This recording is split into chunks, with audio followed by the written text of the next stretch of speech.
इनकलाब जिंदाबाद। शहीदों की चिताओं पर लगेंगे हर वर्ष मेले, वतन पे मिटने वालों का यही तो बाकी निशान होगा। सो मेरे प्यारे साथियों, आज 23 मार्च है और 23 मार्च 1931 के दिन, यानी आज से 91 ईयर्स एगो, भारत के 3 वीर सपूतों को ब्रिटिश अंपायर ने उनके डर से, उनकी आवाज़ से डर कर उनको फांसी की सज़ा दी थी, जिसमें शहीद आज़म भगत सिंह, राजगुरु और सुखदेव। आज हम अपने चैनल के माध्यम से उनको भावभीनी श्रद्धांजलि देते हैं और उनके जीवन और उनके दर्शन पर एक विचार करते हैं। क्या उनका बलिदान हमारे लिए आज किस तरह से एक सुनहरा भविष्य लेकर आया है? जो सपने उनके थे, वो सपने आज हमने पूरे करने हैं। अगर बात की जाए भगत सिंह जी की, तो भगत सिंह का जन्म 28 सितंबर 1907 को, वहीं सुखदेव जी का जन्म 18 फरवरी 1907 को लुधियाना में हुआ। भगत सिंह जी का बंगा में हुआ। राजगुरु जी का 1908 में 24 अगस्त पुणे में हुआ। और अगर बात की जाए भगत सिंह जी की, तो भगत सिंह एक रेवोल्यूशनरी के साथ साथ एक फिलोसफर भी हैं, क्योंकि वो अपने आसपास जो हो रहा है विश्व में उस टाइम पर 1917 में जो रशियन रेवोल्यूशन है, उसने जो मार्क्स का विचार है उसको जीवंत कर दिया है। उस विचार से शहीद भगत सिंह भी बड़े प्रभावित हुए और उन्होंने असेंबली में अपने साथियों के साथ मिलकर जो बम धमाके किए, जो बम फेंके गए, वो उन्होंने कहा कि वो उन्होंने बहरों के कान खोलने के लिए किया है। और उसमें उन्होंने ये भी कहा कि वो बहरे जो हैं खाली ब्रिटिशर्स नहीं हैं, वो बहरे उनके अकॉर्डिंग कांग्रेस पार्टी भी है, जो एक सिर्फ प्रार्थनाएं करने वाली पार्टी है, जिसमें सिर्फ और सिर्फ प्रार्थनाएं हैं। और उन्होंने कहा था कि भारत अपनी आज़ादी जो है वो गैरिबाल्डी, वो मेजनी, काबुल, बिस्मार्क, इन सब के रास्तों से होकर भारत अपनी आज़ादी को प्राप्त करेगा, ना कि किसी नरम दल से और ना कि किसी हड़तालों से और धरनों से। ये उनके विचार थे जैसे कि युवा के विचार होते हैं। मैं थोड़ी सी बात यहाँ पे आज सुखदेव के बारे में करूँगा, क्योंकि सुखदेव की 2 बायोग्राफी लिखी गई, जो उनके ब्रदर्स थे, एक जयदेव थापर और दूसरे माथुरदास। जयदेव थापर की जो बायोग्राफी है वो अवेलेबल नहीं है। माथुरदास ने जो लिखा मेरा भाई सुखदेव, वो अवेलेबल है, वेल डॉक्यूमेंटेड है, और उसमें उन्होंने कुछ उनके जीवन में उनके दर्शन के विचार के बारे में लिखा है।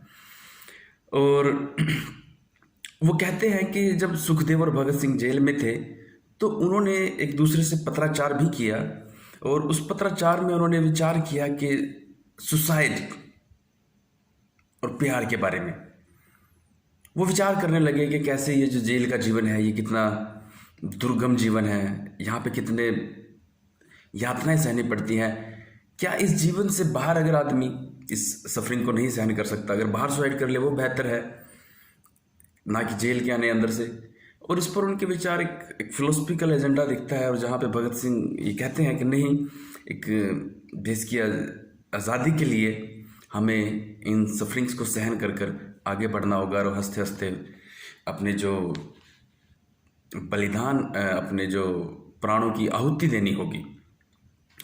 वहीं भगत सिंह जी ने एक न्यूज़पेपर चलाया, कृति न्यूज़पेपर, और उस कृति न्यूज़पेपर में वो जो ब्रिटिश अंपायर है उसके खिलाफ तो लिखते ही थे वो, इसके साथ साथ उन्होंने उसमें 2 आर्टिकल लिखे जो भारतीय सोसाइटी पर भी कटाक्ष करते थे क्योंकि भगत सिंह का ऑब्जर्वेशन बड़ा स्ट्रांग था। उन्होंने रियलाइज़ किया था कि कैसे भारत की जो सोसाइटी है उसमें पहले मुगल आए, अंग्रेज़ आए और आकर यहाँ पे राज करने लग गए। तो उसने उसमें देखा कि दो प्रॉब्लम उनको लगी।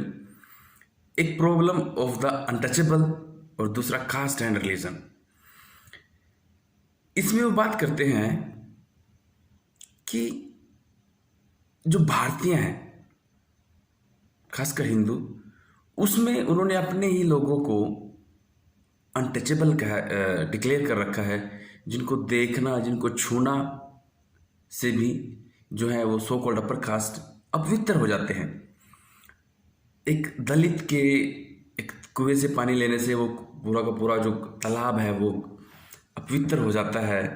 और वो जो ये भारतीय हैं वो अपने लोगों को तो आज़ादी नहीं दे रहे हैं, लेकिन अंग्रेजों से आज़ादी की बात कर रहे हैं। तो उन्होंने कहा कि अगर हमें सच्ची आज़ादी, जो भगत सिंह की आज़ादी थी, वो आज़ादी है जातिवाद से, वो आज़ादी है भाषावाद से, वो आज़ादी है धर्म अंधता से, वो आज़ादी है बेरोजगारी से, वो आज़ादी है असमानता से। और उनका तो ये दर्शन था कि जिस तरह मार्क्स ने कहा था कि क्रांति के द्वारा मज़दूरों का शासन आएगा और मज़दूरों के शासन से सभी एक समान होंगे, ना कोई गरीब होगा, ना किसी के द्वारा किसी गरीब का शोषण किया जाएगा।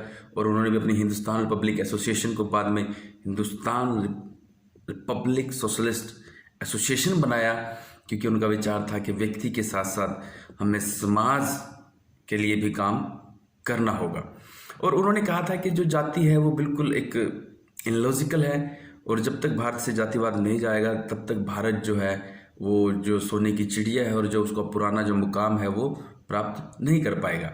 दूसरों ने ये भी कहा था कि जो वर्ण व्यवस्था है, क्योंकि वो कहते थे कि भारतीय जो समाज सुधारक हैं, बाद में जब अम्बेडकर साहब आए और वो एक मूवमेंट चला दलितों में, उसके बाद वो एक समाज सुधारक आंदोलन में चले, तो उन्होंने उन दलितों को छुआ भी, उनकी बात भी करी। तो उन्होंने एक बार वहाँ से उन्होंने कटाक्ष भी किया था कि मदन मोहन मालवीय जी ने एक दलित को छुआ और कहा कि देखिए मैं जातिवाद को नहीं मानता, लेकिन जब तक उन्होंने वो अपने हाथ स्नान नहीं किया और अपने कपड़े नहीं बदले तब तक वो अपने आप को अपवित्र मानते रहे। तो इस पर भगत सिंह जी हंसते हैं कि ये किस तरह का समाज सुधारक है, जो करनी और कथनी में बहुत फर्क है। इसके अलावा जो बात करते हैं, जो जिसके लिए उनको एक इंसिडेंट हुआ था, जब सुखदेव, राजगुरु और जयदेव और चंद्रशेखर आज़ाद, एक्चुअली ये लोग स्कॉट को मारना चाहते थे, स्कॉट को शूट करना चाहते थे, और इसको पूरे जो प्लान था इसको एग्जीक्यूट कर रहे थे मिलकर, उसको लीड कर रहे थे चंद्रशेखर आज़ाद। जयदेव की जिम्मेवारी थी कि वो रिकॉग्नाइज करेगा, और जैसे ही स्कॉट की जगह उस दिन सैंडर्स अपने थाने से निकले और जयदेव जो है वो रिकॉग्नाइज नहीं कर पाए, और उन्होंने सैंडर्स को ही स्कॉट समझा, और जैसे ही उन्होंने उसकी तरफ साइन दिया तो राजगुरु ने और भगत सिंह ने उनको शूट कर दिया।